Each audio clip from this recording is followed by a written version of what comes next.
That's pumped up today. That is pumped up. All right, all right, all right. Hey, hey, hey, everybody. Welcome once again to another episode of Let's See Where This Goes From Here. As always, this is Miguel, your host, with my co-host, Missy. Hey, And happy Tuesday. happy Tuesday. That sounded like Eeyore or like Snuffleupagus. I don't think Eeyore, but It was like Snuffleupagus. It's like, happy Tuesday, Big happy Bird. Tuesday. Yeah. I feel okay today. It was a rough couple days, but I feel okay today. So I'm happy. I'm not, I wouldn't say I'm happy. I'm just feeling better. Feeling better. Although my allergies were beating me down today. This is a vast improvement right now. What's happening? But I'm also Okay. highly medicated. Lots of eye drops, lots of Zyrtec, lots of Flonase. So just trying to. And Pat a day. Yeah, so I noticed on the last episode how much I was rubbing and pulling and messing with my eyes. So listeners, please forgive me. It may happen again today. We have like crazy, it's been a windy day yesterday or today and yesterday, And last night, I yesterday, yeah, think. yeah, yeah. And so Pataday in the eyes, Flonex is up the nose, Zyrtec is down the throat. But it doesn't matter. So I'm sorry if my eye rubbing, pulling disturbs anyone. It's just You what it know, is. the North Texas weather has been a perfect storm of working against us regarding allergies because we get rain, and then the next couple of days it's windy as hell, and so pollen is just flying all over the place. It's gross. But so yes, forgive us both if we're clearing throats or blowing noses. We're trying not to, but God only I knows. don't, I don't even have any tissue near me. That's not good, but okay. I'm a guy. I just use my hand, my arm. Ew. I know. It's okay. So it was good seeing everybody on Saturday. It was great seeing everyone on There was a Saturday. lot of us. It was all eight of us. There It was nice. was. It was nice. So, to let everyone know what we were doing on Saturday at 7:30 a.m., we met at Arbor Hills in Plano for a group run. And I was so surprised. I did not know Carol was going to come, so it was super great seeing you, Carol, and you looked amazing and fabulous. I'm so glad you got a few miles in while you're still rehabbing your knee. Annabelle, I haven't seen her forever. It was great to see you too, Annabelle, and excited that, you're going to start preparing for Berlin. Sarita, Sarita canceled plans to even come to run walk with us. Well, she's rehabbing a back and a hip as well. Who else was there that was kind of a Erlen, Erlen, who doesn't cancel plans to come run with us usually. Erlen? Erlen, Pam, you, me. Yeah, no, it Lisa. was Lisa Lisa was was there also. Yeah, there. and she made you cupcakes for your birthday. For my belated birthday, I was really appreciative of that, and they were delicious. So thank you very They were much, good. Lisa. Lisa Miles enjoyed the cupcakes you made me take home as well. He was like, "Ooh, where'd you get these from?" And he immediately started eating one of them. So thank you for the cupcakes. Um, no, it was fun though. Although, man, Arbor Hills reminded me that I need to get my run endurance back up going on hills. Mm. 'Cause I was feeling it. Like the downhills where I was able to catch up. The uphill was like, man, this sucks. Well, it was. I mean, I forget because I haven't done Arbor Hills for a while. So we did. It Yeah. was it's a nature preserve type thing, but it has a 2 mile loop. So Loop. we did those 3 times, so we got 6 miles. And at first, Lisa's like 6 miles isn't enough. I was like, I don't think I'd want to do more. I Yeah. forget about the elevation that they do have, and I guess to me it wasn't too bad since I did the 12 The mile state of Dallas Texas. run the weekend before. So, but it felt so good. It just felt good. And she's coming off a marathon. So her endurance right now is completely different. Oh, and she just doesn't stop. It'd be different if she had another marathon in a week or so, but because she likes them to do back to back like that. She does. She does. But oh yeah, so she has a lot of energy right now. Although I do want to thank Lisa. She was our guest for last week's episode. And Mm-hmm. she had a lot of fun stories about Japan and Tokyo and the marathon and just her running in general. So again, thank you, Lisa, for coming out. You were our first guest ever. Seems like everybody seems to be enjoying it from the responses that we're getting. So Yeah. thank you so much. And I want to say the one thing that she started off with is like she's like, I don't like running. I'm not a runner. when she said she started, and then she said that she's never got the runner's high, because we hear about that a lot, right? I've I've never. gotten that runner's high like a handful of times, right? But what she said is I get a runner's um A high finisher's, at a finisher's yeah, a high. finisher's high. And that, yes, ma'am. Mm-hmm. It's funny. So I know we kind of circle back. So part of me running marathons, I always wanted to be one and done. Now I always thought my first and only marathon would be New York City. That didn't happen. I moved to Dallas. I ran the BMW Dallas Marathon, although it wasn't. It was the PCS BMW Marathon at the time, and I remember just saying, "This is it. I'm going to do this one marathon," and I was done. But I tell people when we're training, like, why do I like doing this? And people say, why do you want to do this? And the best way to explain it is when you go into marathon training, there's like a buzz, right? Like there's just this air of excitement, this air of anticipation, and you just have this buzz, and it starts real low as the training starts. And as you start going deeper into the training and deeper into the training, all of a sudden that buzz gets louder and louder. And then as you get to race day, it kind of crescendos. And then it's just this explosion of excitement and sound and energy when you're at the race and you're at the starting corrals and you're around all these people and you run this marathon. And again, I don't get that runner's high. I do agree with Lisa. I guess I get a finisher's high, but I'm usually very tired at the end of a marathon. And then it's just quiet. And it's almost like an addict. Like I miss that buzz, and I think the buzz is a combination of the anticipation of running, the actual race, the finishing of the race. Mm-hmm. Again, a lot of times we almost like have an off season. So some of us, like Yeah. we haven't seen Annabelle in quite some time, right? Because she's been running different races and then we've kind of aren't doing anything right now.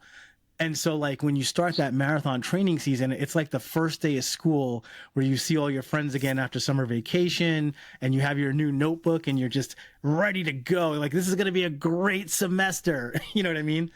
And that's kind of how I feel, which always draws me back to wanting to run a marathon. Cause I just miss that buzz and that energy. So no runner's high though. I've never been in the middle of a run and I'm saying, oh man, I feel amazing and I'm giddy and euphoric. I'm like, no. I've been delirious a couple of times. Okay. I was delirious in New York. When I slipped and fell at mile 17, Oh.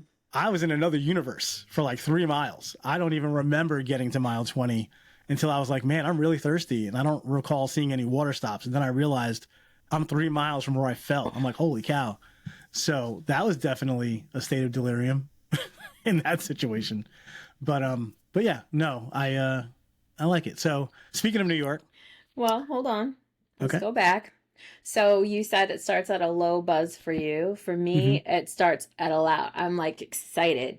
Yeah, let's do this marathon training. You get to see all my run friends. We get to, and I'm every year or every season, it's like, oh, I'm gonna eat better. I'm gonna do strength training. Oh, I'm gonna follow the plan to a T. I'm gonna try to PR this race, right? And so it starts at a high and the hell yeah, I did that shit again. And then afterwards, it's like, this is great. Of course. When are we doing next? So that's how it goes for me. But it is a straight downhill during training. Well, I tell everybody now, if you remember when I pace lead and I'm helping with the group, I tell everybody today's like the first day of school.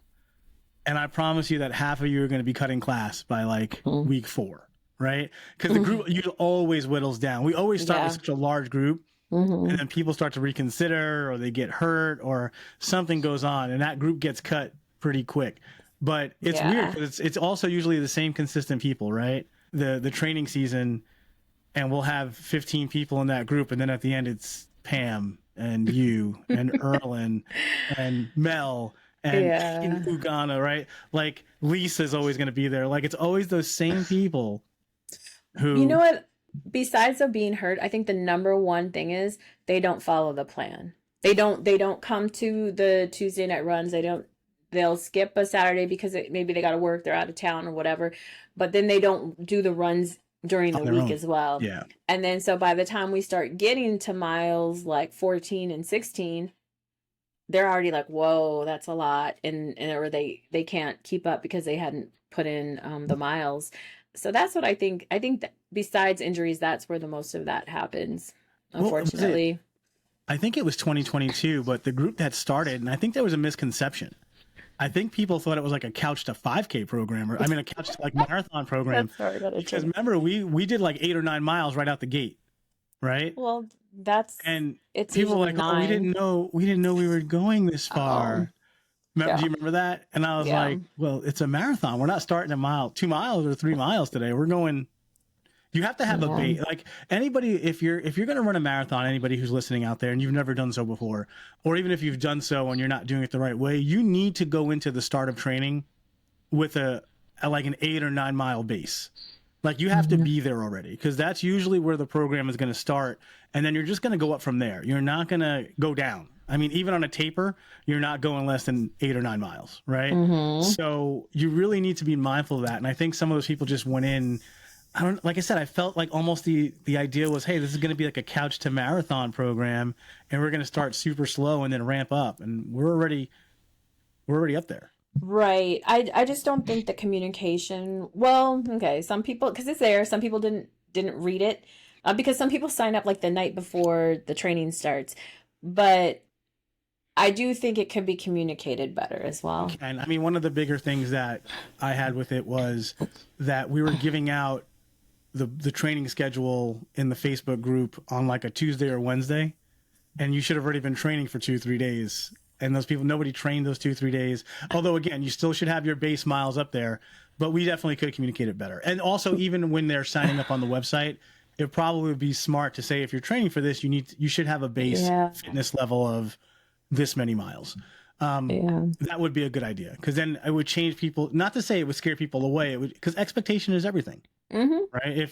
If you tell me something and I expect, oh, I need to have an 8 or 9 mile base on the first day of our long run, okay, I can go into that when I sign up, because a lot of people sign up weeks ahead of time, so it gives you some time to get caught up, you know. But yeah, you do need to have a base. You can't just go in with 1 or 2 miles and think you're gonna go on the first day of the long run and knock out 9, and you're gonna be sore, and you could potentially hurt yourself. So, but yeah, I mean, although speaking, you know, we did that run on Saturday, and man, I gotta be honest, I gotta stretch more. This damn plantar fasciitis is killing me. Like, it's like you had issues with it. Yeah, I've kept having it with my foot, and I do baby stretching. I need to just commit to like a solid 30 minutes of stretching. It's not just stretching. You know what it is? It's I'm not strengthening. Yeah, it's not strengthening your calves. Ever since I've started that with PT from last season, and I've been incorporating it every time I do strength training. Thank you, Jesus. I haven't had any issues so far. So I'm doing a lot of those calf raises and stuff. Calf raises with both feet, and then you go down on one foot, right? Because you have to do single leg, and then a lot of single leg exercises. What I did today, just because I'm going to incorporate it, I think I'm going to do a workout tomorrow, but I did a single leg squat, which I've never done in my life. So I was watching this video on Instagram from this PT runner, and how she did it was, you know, there's a chair, or like for me, I had my little round table in the living room. And so I lifted up one leg, squatted down to that, and tried to get back up. Oh, that's a lot.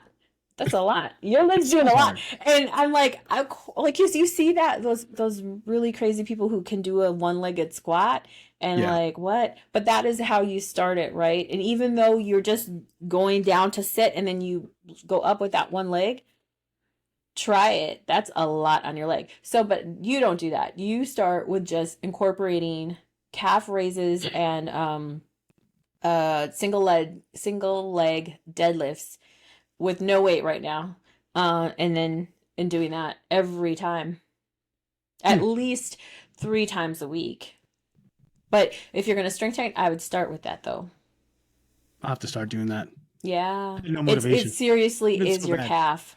It's your calf muscle. Damn it. These damn calves. I have cankles, too. You know, that's the other problem. They're so damn big. You figure my calves would be stronger because they're damn big. Well, cankles are different than calves. They go straight down. But, you know. But, Yeah. But no, Saturday was good. It was good to have everybody be there. I was super excited. It was always fun to run. Lisa has boundless amounts of energy. She's like, we need to do more. I mean, she was doing loops around loops just to get extended in some way. And then she was so upset. She's like, I can't even eat half the stuff I'm eating. I'm like, no, I'm going to eat this maple bacon. Maple bacon, by the way, was delicious. Okay, can I have a little say about maple bacon? Sure you can. Our service was great. The menu was extensive. It was overwhelming because there's a lot to offer. I even like it was fine, but like was it a pancake original pancake house? Is that what it's called or pancake house? Oh, the one over on Beltline? Yeah. Yeah. That's like my best, hands down. I don't get pancakes from anywhere besides the original pancake house or IHOP, right? Oh. I go to Maple Bacon for their French toast and their waffles. But see, Pancake House, original Pancake House, oh, they have great waffles too. I didn't get a waffle. I got the blueberry pancakes. That's what I love to get it. What original pancake. And I mean it was okay. There was nothing to me like and they did give me the donut, but it was a cake donut and I don't really do cake donuts. The original Pancake House pancakes are ridiculous. They're so good. Yeah. You know, I went there. Jose has like, we need to go there the day before our first, like, I guess it's a thing a lot of runners do. Before Dallas, they go to the original Pancake House. And I'm like, okay. Before the race? So the day before, like after we pick up your packets and stuff on Saturday, okay. they would go there and have like a big breakfast. And I was like, okay. And I loved it. It was good. So I've been there a few times since. I only go there to get pancakes. Like the same thing, I don't go to the Waffle House to get anything besides waffles. You know what I mean? Like, so I go to the original Pancake House for pancakes. I go to Waffle House for waffles. And I go to IHOP for waffles and pancakes. And I'll go to Maple Bacon for their French toast. Basically, it's typically a French toast dish of some sort.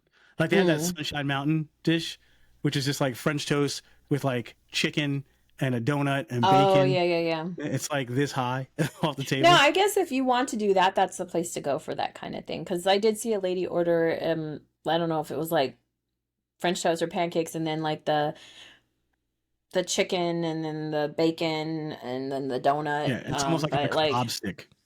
But I feel like that is like, you're going to have a heart attack right there. I got to be honest, I've eaten it and it was delicious. Although, again, I told you last time. But did you eat it all? I don't eat the donut. I ate everything else. I ate everything else. I ate the bacon, the chicken, and the French toast. I just slam it down. So I don't. But the donut, I feel like the donut's just like, I don't know. I'm eating this much. I mean, not that I'm saving myself that much, but I mean, it just seems like it's overkill. You know what I mean? Yeah. But it's good. I always like my meal there. And I may have made it if it was just a glazed one. I had French toast and some scrambled eggs, is what I had when I went. Oh no, bacon. I had some bacon also. You know what I mean? But it was like it was the Texas French toast or something like that, and it was good. I liked it. You guys don't have to convince me much if you want to go there, or the original Pancake House for that matter. It doesn't take much. Love it. It's so good. You live right there. Good. I know. That's no, it's bad. You live right near Velvet Taco and the original Pancake House. Yeah. That would be like awful for me. And the Chipotle, like those three places. Oh, Chipotle. I like Chipotle. Although Chipotle's getting super expensive. It's getting really expensive. I mean, I don't know. I like Freebirds better than Chipotle if I have to do it. But I'm gonna have to do Freebirds one more time. I've had one really bad experience at Freebirds. Oh. I've had one really good experience at Freebirds. Now the bad experience was a Freebirds here in Louisville, right? And then the good experience was actually at BCS. Remember, because we ate there. Oh yeah, we did eat there. Yeah. I feel like I'm so, like when you say Louisville, like nothing. Louisville. Not that I have nothing against Louisville, but I would never live there or anything, or I never go there. I never try to. But anyway, I'm not saying I hate Louisville. I just don't like it. Anything out of my 10-mile radius. You may hit it. May be 10 miles. Nah, maybe not. I guess you can probably get to that Costco in Louisville because it's off of 121. That's within 10 okay, miles, then I gotta shorten it because I don't even go that far. Let's be real, I don't. I'm snobby that way. Costco. I go there for that Costco. They have a Five Guys there, and that's always good. And then the movie theater. I don't even know what the name of the mall is anymore because they keep changing the name of it. It's like it was Vista Ridge, and then it's Music City, and now I think it's going back to like some kind of Vista name. It's sad what happens to malls these days. Yeah, they become so desolate.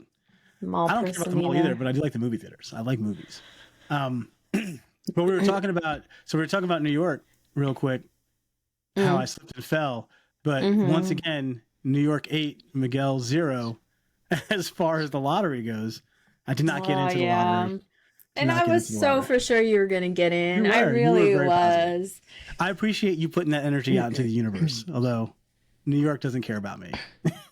Well, New York don't care about nobody, apparently, because only 4% of all the, 166,000 applicants got in. Yeah, because the rest of it is for, New York City has all those crazy, like, charities. Weird backdoor ways to get in. So obviously the charity is a way to get in. Their membership way, yeah. And the membership is ridiculous. 9 to 1 or something. So they have the 9-1, which is you run 9 New York Roadrunner races. So if you wanted to get into 2025, you would have to run 9 Roadrunner races this year and volunteer for one race. Oh, you have to volunteer too. That's the one. The one is the volunteer. Oh, or they have the 9 and 1,000. And the 9 and 1,000 is exactly how it sounds. You run 9 races and then you donate $1,000 to charity. And then you will get into the 2025 New York City Marathon. That's one way of those are 2 different ways to get in, right? So then they also have membership tiers. So just so you know, if you ever want to run the New York City Marathon, you have to be a member of the New York Roadrunners Club. That doesn't mean you have to pay. They have a free membership for people because a lot of people who run don't live in New York, so it doesn't make sense to pay for it. So they do have a free membership tier, and then you enter the lottery or you enter the fundraising route, and then you can get in that way. But they also have the 5K tier and the 10K tier.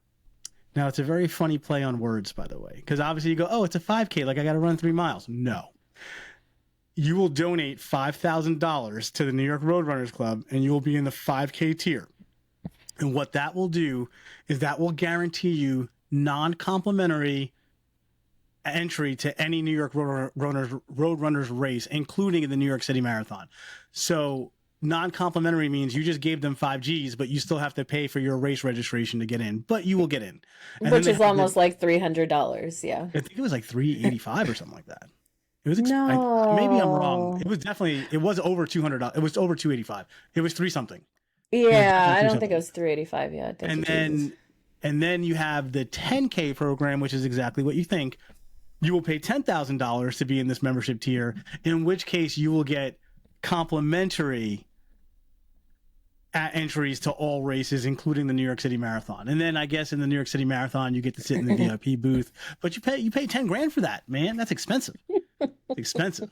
There better be a lot going on in that booth for $10,000 in like the VIP tent.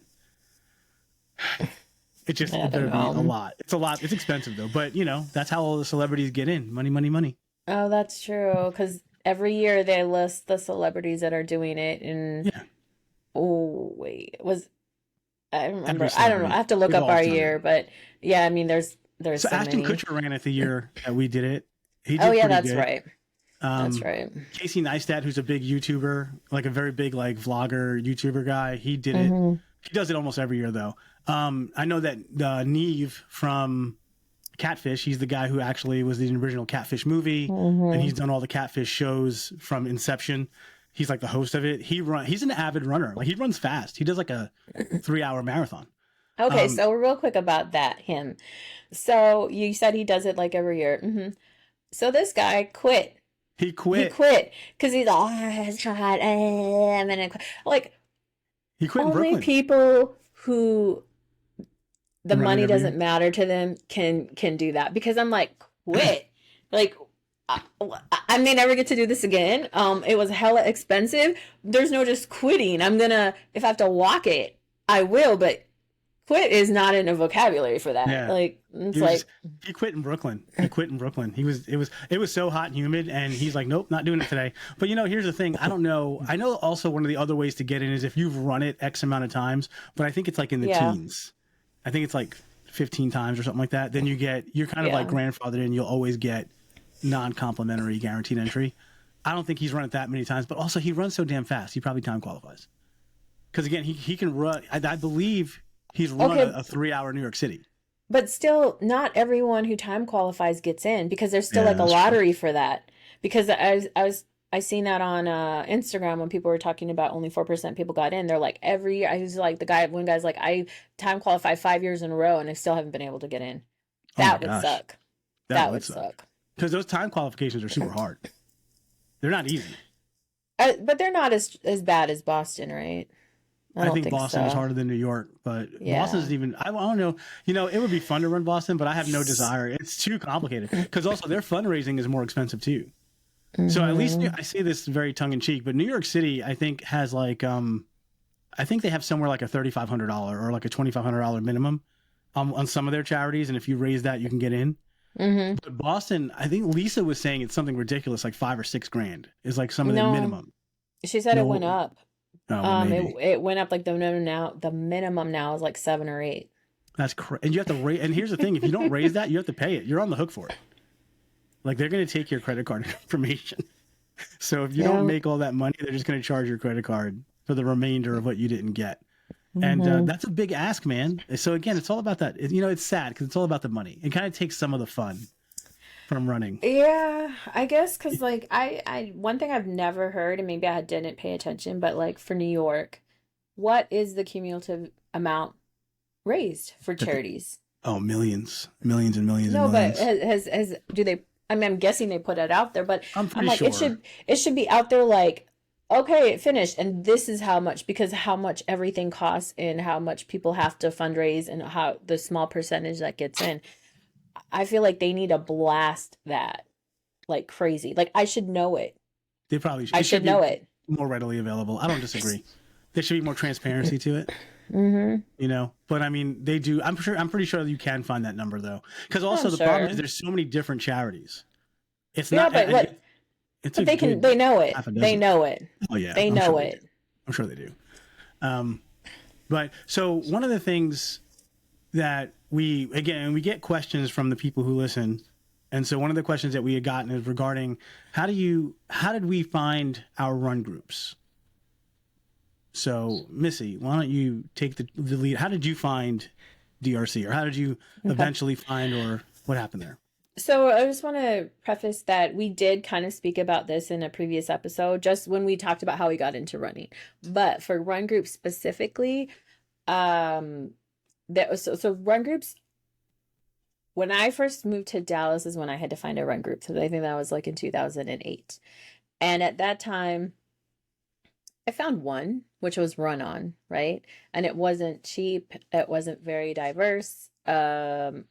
I did it for I think a 5K and a half marathon, and then I dropped it because I'm like, I'm not meeting anyone. I'm not, and that was part of what I wanted to do because I was new to Dallas.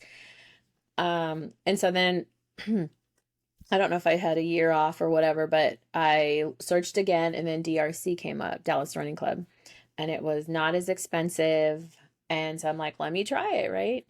And from go, it was many people from many different backgrounds and incomes and jobs and everything. And I met people.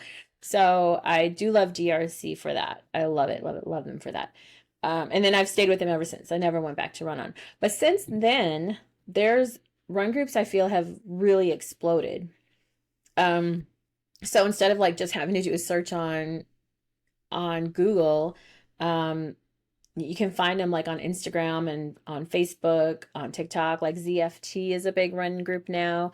I seen another one pop up that is like a younger kind of run group too, and Hmm. more. I mean, they have them everywhere. I see, like they're even different like cities like Irving and Arlington. For all those places. Can't even say it.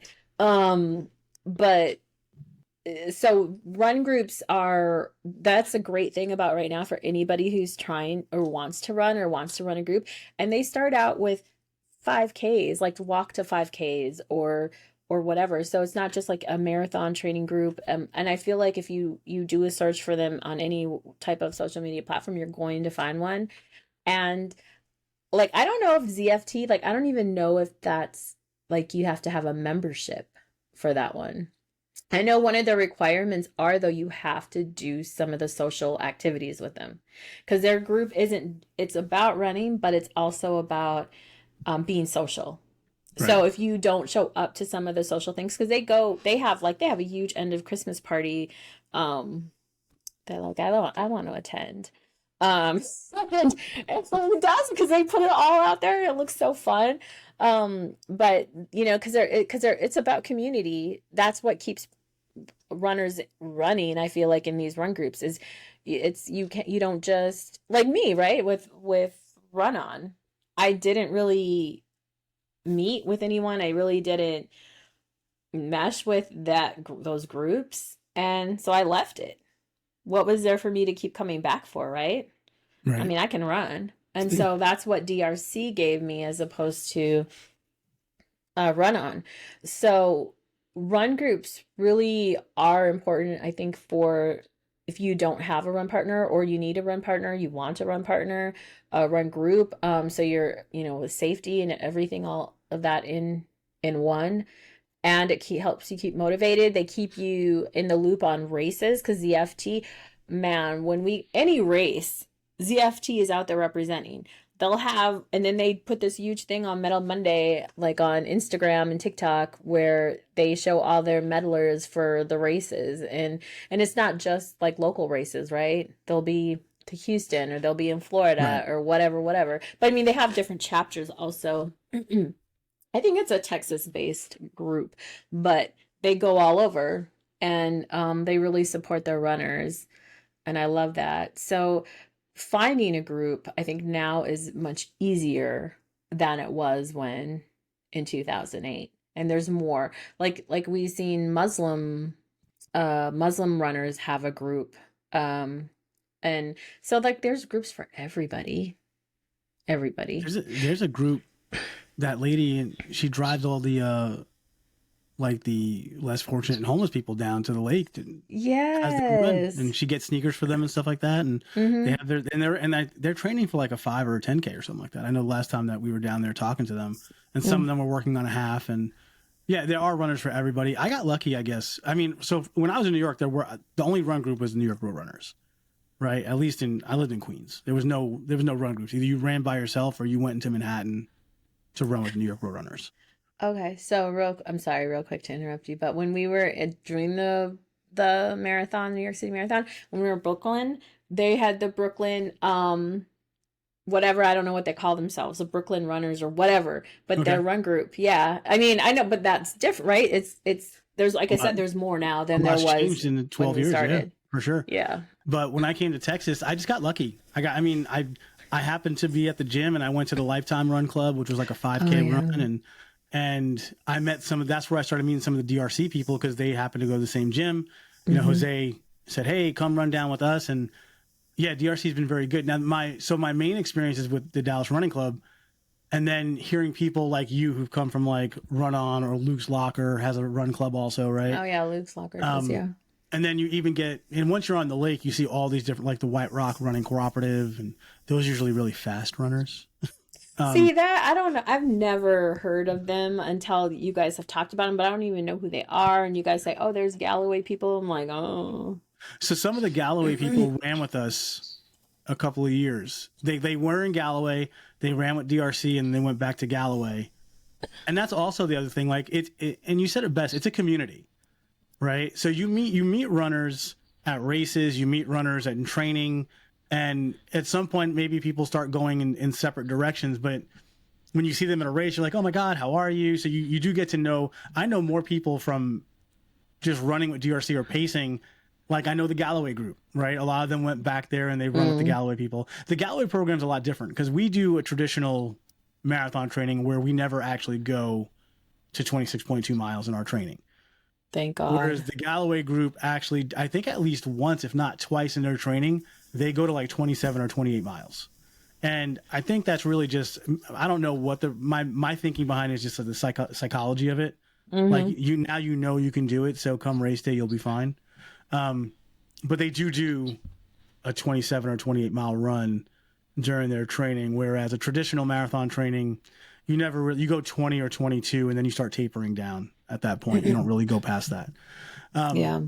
But yeah, so I got very lucky. But yeah, I mean, one of the things when you're out there looking, you can look on social media. I mean, I'm sure you can Google it. you can go to a local running store. Like like the local running stores they know the groups also, right? So if you probably want to go to a good running store if you're getting fitted for shoes, right? Yeah. And they can kind of guide you. Some of them may have their own run groups, but again, well, that's what I was gonna say, because if you go to Run On, which is Fleet Feet now, they have their own running groups, right? Luke's Locker has their own running groups, but they deal with everybody right. that comes in there, and they do, because like with Soul Sisters, right? Luke's Locker did things with them. Right. And Soul Sisters is it's a group of very lovely ladies who started a run group down here in Dallas, and, just really preaching running and fitness and community, the same thing. So a lot of those stores, while they will pitch their own group per se, if they're good about it, they'll also tell you, oh, and there's also this group or this group and this group, Like I don't, as a DRC pace leader, I never said, oh, only stay with DRC. I'm like, yeah, there's Luke's and there's Run On and there's this one and that one. And, why do I think we're good? Well, we do this. I mean, and I feel like, again, our group has been very solid as far as like really just bonding together and being close. And, we run with DRC, we run without DRC. But it's because of DRC. In my case, it's because of the Dallas Running Club. So I'm very fortunate. Yeah. But yeah, if you go to a local tri shop, they may know running clubs also, or, if you're trying to do a tri, they'll also know good tri coaches. So that's not a bad resource either. So there are resources out there. I do agree with Missy that over the last 12 years, I've seen a big boost. And I always wonder sometimes, is it like, which came first, the chicken or the egg? Do I see a big boost because I'm running more now? Or am I seeing a bigger boost because it's just more, it seems like it's more clubs out there? No, there's definitely more clubs out there. Yeah. Also, one of the things that was, it's kind of sad. Here's the problem. There was also a ton of more races out there. And then races had to start disappearing because there were too many. I remember like in 2015, 2016, like you started having some rock and roll doesn't do Dallas anymore. I am sad about rock and roll because I did like rock and roll. Because they have it, and it seemed like I'm just gonna fix my hair, every other city except Dallas. Do, and they stopped it. It's funny because I paced that last race for rock and roll. They had DRC ask if they can pace, and so I paced that last race. I did the 3-hour group, and that was like one of my funnest races that I paced. Those people were so genuinely excited and happy and grateful at the end of it. It was pretty cool. But you had situations like that where, again, rock and roll doesn't do a Dallas race anymore. They used to have these Mello or whatever, and they did a bunch of races in the D. That was Big D was one of those races. And I've never done Big D. Tyler Rose, and they did one. Are those the ones like North, like McKinney and stuff? Well, Big D was run through White Rock and Fair Park and everything like that. Oh, and that was a marathon, half marathon distance. They did do them up north and out east also, because like I did the Tyler Rose, which is kind of like East Texas, not super East Texas, but east of the Metroplex. And they did have races up in McKinney, but that was also kind of how I traveled around because I was new to Texas. So doing all those races is kind of what made me get familiar with my surroundings, because I was driving to these different towns to do races, which was pretty cool. I didn't. I did all the ones right. Oh. Until I guess when I started doing marathons and went out. I did of run the the state, Dallas Marathon 6 times. So I don't see. Again, we talked about that. I'm never. Hello, number 6 was under duress from you guys, just so you know. Oh yeah, that's right. That's but I'm just saying still. And I'm pretty sure on my Facebook post that morning I said this is stupid, but we're gonna do it anyway. I was like, and I appreciate everyone who came out and supported that horrible run with me. That is the craziest part about that group. We will do that. Everybody was like, I guess we'll, and I think everybody ran like 2 marathons that season in relatively close proximity. Well, we were trained, so why not? Because I think we did New York, right? And then we did New York, and like some people 4 weeks later. So like Pam did Chicago. Yeah. And then she came back to do it. There were some people who did Marine Corps. So all of us between like October and December had already run a marathon. And then we ran Dallas that second Sunday in December. It just made sense because we were already trained instead of, well, why not? Carol didn't do it, but man, I don't know what kind of dark magic she has. Because she was like just at every spot in that lake, she showed up. She's like, take pictures. And Oh, she was amazing. she was the best spectator. She was like her own professional photographer. She just is popping out of nowhere. Most of our photos from that race were because Carol took them. It's what happened. Yeah, and she was amazing. Right. And she had such good. Me in New York. Every time you saw her, she was so goddamn amped up. You just felt good. Yeah. You just like, oh, Carol, and you were so happy about it, right? So it was fun. But yeah, so as far as getting back to it, as far as finding run groups, check your social media, and you can, if whatever town you live in, see if they have a run group there. And they're everywhere. McKinney has a run group, Frisco has a run group, Allen has a run group. As expansive as far as like groups within the group. One of the good things about the Dallas Running Club and some of the larger run clubs is that they have paces for every pace, right? From literally from run walk to elite times, like people who are Boston qualifying all the time, who can run a 2 hour and 40 minute, 2.5 hour marathon. Like they have a pace for everybody. And a lot of times, like Missy said earlier, they'll literally have a couch to 5K or a 5K to 10K. Because really, they want you to keep going up in your programs, right? So they'll have good training programs that will slowly work you there. You know, so just that's how we do it. I know Lisa had said the same thing. She kind of found DRC on Facebook, and that was how she kind of stumbled into DRC. So they're out there. That's typically how we do it. Go to your local run shop or go to your local tri shop, search Facebook or Instagram and see what's local, and you'll find something, and you can read the comments. The comments are always amazing on every internet post, I've realized, but you'll get good information. I know the Dallas Running Club has a very public Facebook page, and a lot of the members will, if somebody new pops in, a lot of the existing members will chime in and encourage you and give you information if you ask for it. Yeah, they're very good at that. They're very good at that. Yeah. And I am grateful for them. I've met pretty much all my bestest friends in Texas from the Dallas Running Club. Yeah. So, and you'll hear me say this a million times. I'm talking like just salt of the earth people. And I'm not saying it because Missy's on the line with me right now, but Missy and Pam and Erlen and Jose and Althea and Julie and Carol and Sarita and Lisa and just these people. You know, I've been in Texas it'll be 12 years this year, and while I feel like Texas has been very good to me, it's not always been easy. I've had my fair share of ups and downs like everybody does in life. And I have been beyond fortunate to have all of these people just be there for me whenever and just pick me up, you know, and that's the kind of people that I've encountered as far as my running friends have been. So I'm pretty sure there's lots of them out there just like that. But I think so. Because when you go to races, you'll see the groups of the different run clubs together, you know, and I like that. Because I see the people too that used to be like me. I would go to a race and I'd just be there by myself, right? Yeah. And I'm like, oh, that sucked. I mean, it was what it was, but like, and now I'm like, oh, I'm so glad I'm in the corral with people I know. It's funny because 2014, I went a little too hard on my training because I was doing the regular DRC training and I did like 6 half marathons. So I would run on a Saturday and then run again on Sunday. And I was definitely exhausted come race day. So don't do that, by the way. But so speaking of those Milo races, I was doing the Tyler Rose in Tyler, Texas. And I went there by myself. Now, normally I've gone to races at that point with Jose and Althea and Julie, and they were at every one of my races. This is the first time I did a half marathon where Jade came with me. Now, Jade did not run.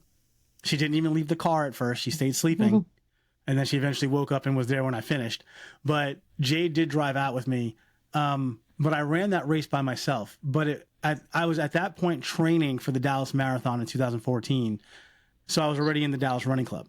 And at that point, it was a weird, like a eureka moment where I was like, man, I actually know people in the running community because there were other members of the Dallas Running Club that were there. There are a couple that were running. And then I remember her name is Rita, and I won't say her last name. And it wasn't our Rita who ran the Yeti, but she was in the 450 group race, and Vicky was our pace leader. So I'm running up this hill. Tyler Rose was a very hilly race. It was like hills. And I remember I'm running up this one hill and I'm just tired. And I learned 2 things in this race. One, I know people. So I'm running and you see this lady, and I didn't have my glasses on, and not that I couldn't see, but like she was pretty far off. but I guess she recognized me, and there was a lot of energy. There was a lot of jumping up and down. I'm like, man, that lady's really excited. You know what I mean? And as I got closer, she's like, come on, Miguel. And I'm like, holy cow, I know that person. You know what I mean? She's in my training group. And so that made me feel better knowing that I can go to a race and know people. And that's where I started realizing I knew people. And the other thing I realized that people were very quick to go, oh, I'm only running a half marathon, or I'm only running a 5K, right? And I learned in that race, because that race was both a full marathon and a Boston qualifying. Well, it was a Boston qualifying full marathon and a half marathon. I was running the half. So when you're running that race, and when the half marathon's getting close to finishing, the full is kind of looping back towards you. And we had different bibs, so you knew the people who were running the full. And I remember there was somebody in the full running. I was going in one direction, they were coming in the other direction. And I said, you're doing great. Now, mind you, they're like I'm not even at mile 10 yet. And they're at like mile 15, right? Mm-hmm. And they said, you're doing great. And I'm like, thank you. Like, they're doing a full, and they understood, even though I'm doing a half, like they say, hey man, you're doing great also. And you start realizing, like, I know people go, oh, I don't run fast, or I'm not this, or I'm not that. The people who run full marathons and run fast know exactly the effort and the energy that you're putting into this training, and they appreciate you. Don't think that they look down on you. Don't think they don't appreciate what you're doing. They do. And I've realized that because we run marathons. And I know we were joking around with Lisa last week where her and Sheldon have 40 plus marathons each, and we're like, oh, we only have 8. Those people, Lisa thinks anybody running a 10K is just as awesome as somebody running a half marathon or a full marathon, and she has 41 marathons under her belt. Like, her thing is, like she said last week, just get out there, start slow, have fun with it, and enjoy the journey that it will eventually become. And she was right. So I kind of had that realization in that race as well, that these faster, longer distance runners thought I was just as cool as if I was running a full, and I thought that was pretty neat. Yeah. Well, I remember Lisa did say to us before how, she's like, oh, I can run a 5-hour or whatever marathon or whatever, a long time. And then they're like, wow, I could never do that for that long. Cause they'll run it in, I guess, 3 hours, 3 and a half to 4 or whatever. Yeah. And you're out there for a whole extra hour. It's a lot. I know. I know. Well, I will tell you. So I have never done a triathlon. I'm gonna start this conversation by saying I've never done a triathlon, and I've always kind of wanted to do one. I don't want to do an Ironman, but I wouldn't mind doing one. But I will tell you, I have seen, because I've had my friends run tries, right? So I've gone to spectate my friends while running their tries, and those triathletes, especially during the swim, are so hostile towards each other.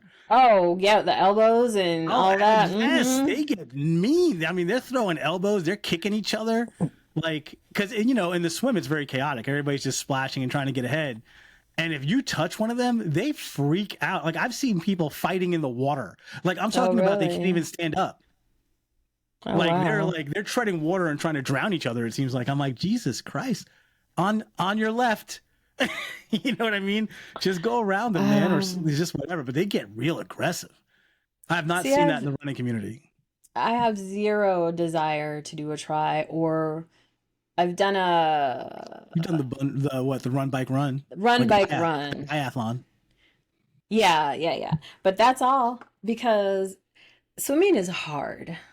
That is hard. And so the one we went to, it was a try, but you could do the run, bike, run, which is what we did. And so they started off in the lap pool, right? And then, so they had, I don't know how, whatever they did, lanes. But yeah. But I'm like, I have that have zero desire in my body, just like doing an ultra. So I will say that the triathlons that I've seen where the swimming is in a lap pool, it's a little more civilized, because you're sharing the lane with like one other person essentially, and usually it's not too bad.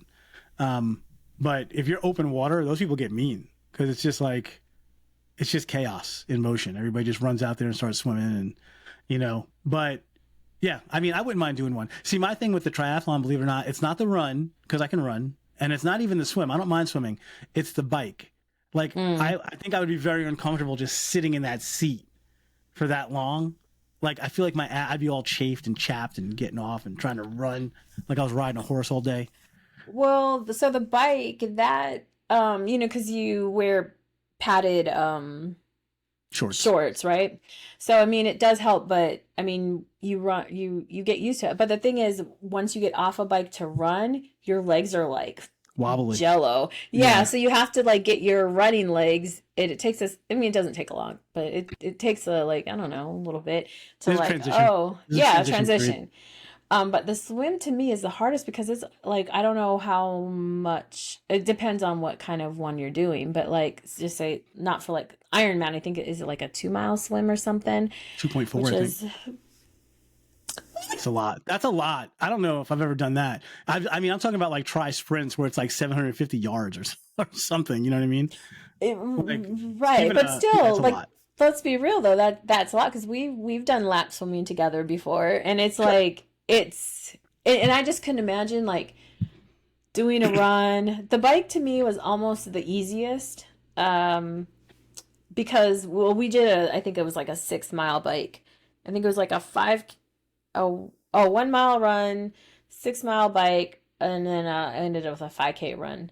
Okay. But like a 6 mile bike is not that difficult. The only crappy thing was it was very cold that day. That's what sucked. It was. I remember it was cold for you guys that day. Yeah, and that's why I didn't do it this year. It'd be awful if you had to go out after swimming and then you got to go out into that cold. Well, that's what those swimmers had to do who were I doing the know. try. And so but That's either rough. way, the swim is the thing that kills me. But Juanita, she does though. She does the swim, the bike, and the run. She does. So We need to get yeah, her on the show. we do. Juanita, We we're do. coming for you, girl. At some Let point, us know when Juanita, you're gonna be in the United States, though. that's one of the main reasons. We want to figure out how the hell you do all this damn traveling. I We're gonna know. get you. We're gonna get I you. want to be Juanita. I live vicariously through her. She's always traveling. And when we get her on, she's a real interesting guest. She's had some health issues that she's overcome, and we won't give too much, but we will eventually get her on, and it's going to be a fun episode when we get her on because she's another ball of fire. Speaking of ball of fire, you know what gets me fired up? Miles, this kid. Okay. Let me tell you, if I only lived with him and I didn't talk to other people in the world, I would think I'm going deaf. And the bad because he talks so low, right? And it's the complete opposite of opposite when of he's you. Yeah, well, yes, definitely. But it's also the complete opposite when he's playing that damn game. He plays Roblox with his buddies, and when he plays that game, he is screaming at the top of his lungs, right? To the point where like they were off on Monday, and I'm working. Like I'm working. I work from home. I work remotely, and I'm in my office, and like I was talking to them. They go, "Is that Miles?" And that kid's my office door is closed. I'm in my office, and they can hear him screaming on his game. To the point I was like, you need to stop screaming or you need to stop playing, right? But then when I try to have a conversation with him at dinner, it's like, and I'm like, what, right? So he makes me feel like I'm going deaf. Is the problem, but then here's the thing: I'll talk to you during the day, and we're having a regular conversation. And I'm not telling you what once. Right? Or if I'm talking to somebody on the telephone, I'm sorry, I didn't hear you. Just Miles. Miles makes me feel like I'm going deaf, and it drives me insane. And now I started doing that to him. We were at dinner. We were having dinner tonight, and I was getting stuff ready in the kitchen, and he's sitting at the table, and he's like, and I'm like, so now I talk back to him. I'm like, and he's like, what? And I'm like, and he's like, I can't hear you. I'm like, yeah, neither can I. I can't hear you either. Right? It drives me crazy. This is kids. I mean, I love my son dearly. I love my son tons, but man, that whispering talk when he's having regular conversations just makes me want to fight him sometimes. I'm like, but see, it's the game. Like that's like because when they get angry and pissed off and all that, the game is too much. Too much. It is. I don't like it. I mean, you've spent plenty of time with Miles. For the most part, Miles is a pretty chill and laid back kid, except when he plays that damn game. Yeah. It's crazy. He gets nuts. I play video games. I don't get crazy like that though. You don't play. You're a girl. But you don't play video games that way. I don't. Mainly because that's not where I want to spend my time. But like I said with my son when he was younger, I would do things totally different now. I would not let him play as much as he did. I've we've been so busy, and there's been a lot going on over the last few months where I've kind of slacked off on certain things. Now he's mad at me. Like, it's like, all right, we had dinner, get the trumpet out, start practicing, because we've been kind of skiving off on some of the trumpet practice, and Oh. and I just got that bill, so we're definitely going to be playing trumpet because if you want to keep playing, if you want me to pay this bill, you better be playing every day. So it was always Sunday. The way it was for a long time is he played 6 days a week, right? So 5 days at home, 1 day with his teacher. Sunday, like the good Lord said, is a day of rest. And so we wouldn't play on Sunday. But yeah, it's been a lot more than Sunday, unfortunately. So sorry, Bob. You may hear this. I apologize. We're working on it. So he's been playing. The last couple of weeks, I've been riding him a little bit more since we got back from San Francisco. But yeah, no. And then, yeah, I still don't know how to, because I'm looking at my phone. I just got a message. I don't know how to get off of Facebook Messenger. I mean, Facebook dating. I have no idea. I don't know how I got onto Facebook dating. Well, we know how you got on because you had to accept whatever. But then it was just me accepting anything. I didn't accept it purposely. You I didn't. did. No, you did. You did. It's been there for like 2 years. I was married. I wouldn't say that. I wouldn't have said that. Well, it's true. I didn't do it on purpose. I mean, this is just ignorance at this point, right? But like, I can't figure out how to get off of it. Really, I have no idea. And the reason why I want to get off it more than anything is they're not really giving me good suggestions. You mean they're not giving you good people profiles to look at? I suppose, because every once in a while it says, "Oh, you should blah blah blah," and I'm like, so I'm hitting the notifications, and then you just go in there, and like you said earlier, it's a rabbit hole, right? You're like, "Oh, let me take a look at this thing." And my rabbit hole is different. Go ahead. But it's just a euphemism. And yeah, so I'm like scrolling through it. I'm like, no, don't get me wrong. I mean, listen, I know I'm very self-depreciating, but one, I'm not a turd, and two, I do have standards. You know what I mean? And some of these people, I mean, they showed me one. I thought it was a guy. I thought it was a dude. Every picture was of this what I'm assuming is a young lady with, and I'm being very euphemistic also by saying young, with like a dude haircut and doing dude shit, like wearing safety jackets. There's one picture of this woman like with a rifle sitting on a chair. Well, it sounds like Texas, a Texas woman. You're in Texas and you don't have a rifle, and my daughter doesn't carry rifles in Texas. Maybe she just is not in touch with her feminine side. Yeah, but why would you think that's a good match for me? Facebook dating. It's What's joking? Okay. Don't choke. Well, you have to see what your settings are, I guess. I don't know. I don't even know how I got on. I have no idea. And like, listen, you told me to go onto Hinge, and I did that as a joke. I know how I got onto there. I downloaded the app. I set up a cheesy profile, and you flip through it, and you're like, you laugh because some of these things are funny, right? You set up a cheesy profile. It wasn't the same one you used for Tinder. Yeah, I think it was relatively the same, but it wasn't. Well, that's a good profile. They're being very. Thank you. I appreciate it. No, I told you that. It was. You had great pictures on and everything. Well, I filled your requirement of teeth in the photos. I know that's. Yes. So, hey guys out there, just so you know, in your Tinder photos, you want to make sure you smile with your teeth, because history has dictated all those people who do not smile with their teeth either don't have teeth or don't have good teeth. Yeah. That will be a swipe and not in the right direction. Previously, when I was on them, I learned from past times that, like, I'd always get these other, however guys do, and then show me again. They don't. You've seen it, but I like to laugh. I like to smile. I like to, I guess, laugh. I like to laugh, and so if you're just like this all the time, I'm so serious, like. Then you must not. So therefore, I'm like, nope. You gotta have a picture of you smiling. Also, it is good to see teeth. Well, not only that, like you a know. laugh, a picture with you laughing or a picture with you smiling with teeth, it has a different sense, a different depth of warmth. Like it shows that maybe you could be a warm and jovial person and maybe someone who's fun to be around, right? So Yeah. that's, I can see that, but I always smile at my teeth. So if I smile at my mouth, it's probably because I'm unhappy and I'm smiling. But Well, I mean, there for the can most be part, smile, but like, yes, I definitely need teeth. I definitely need no, to see a smile instead of just nothing for how many pictures you post up there. I'm like, no, yeah. I'm like a big nope. Well, online dating can be a whole nother episode of our show. Just do a whole show about online dating. But that being said, we're getting close to wrapping up here.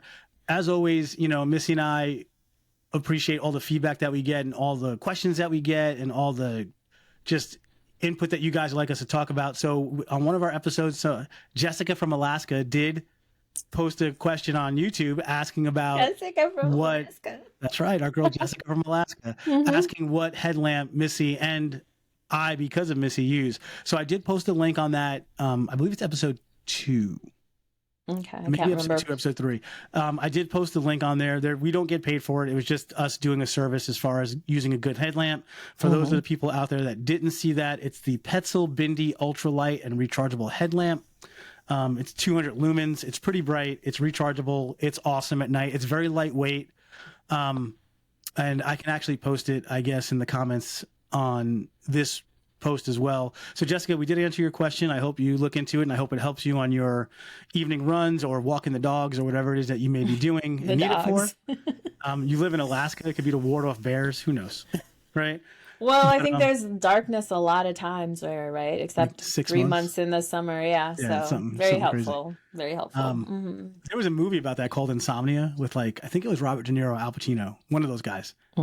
And I watched that movie and I fell asleep while watching it, but I could not fall asleep that night after watching it. And I was really mad.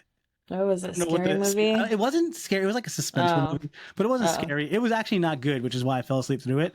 And I just remember getting home and I couldn't sleep. I eventually went to the supermarket at 3:00 in the morning to go grocery shopping because I was just like, this is bullshit, right? It was very unremarkable. I couldn't even tell you the plot of it. I just know that I couldn't sleep after watching it, even though I fell asleep while watching it. So there's irony to that. But yeah, they get a bunch of months of darkness in Alaska. So it's a great headlamp, though. Getting back to it, we digress. And you hope you look into it. And they have it on sale sometimes. It's about $50. So it's not a cheap headlamp, but it's not. There's way more expensive headlamps out there. You see, I felt that it's pretty It's appropriate. inexpensive though, because you don't have to buy batteries for it. No. And you've had yours forever. Oh, well, yeah. Well, one I ran over accidentally and then I had to get another one. But yeah, otherwise I've had it forever. For years. Yeah. But I'm just saying, if you comment, you ask us questions, we are there. We're going to answer. We're going to see it. And thank you for We do. And we do check the email address once again is Letsseewherethisgoesfromhere @gmail.com. You can email us questions or comments, or if you want us to talk about something there on there, we do respond back to those. So thank you guys for who have emailed us. If you put messages on the various, we're on Spotify, we're on Apple Podcasts, we're on Amazon Music, we're on iHeartRadio, we're on YouTube. If you put questions there or comments, we do respond to them, and we just are grateful for everybody who listens. Yeah. So, Missy, do you have anything else you want to say on the way out? No, well, I was just gonna say when we do post, I guess usually use Instagram to post that we have new episodes out. Let us know if there's something you want to hear, you want to talk about, you want a question you have. You can comment under the post. We just want to hear back from everyone. We did have somebody say they want to hear us do true crime. Yeah, I seen that. I'm not against. We can find some pretty cool true crime stories if you want to. I don't do true crime, so sorry. Because my true crime would all be about us women runners getting killed. There's some stories out there for that. Yeah, I know. We can do I don't true wanna talk crime. about it. We can do true crime. But I don't want to do true crime. as always, everybody, thank you so much for tuning in and listening. We'll be back again next week. Hope to hear some of your comments and questions. But with that, as always, Miguel and Missy out. Yeah.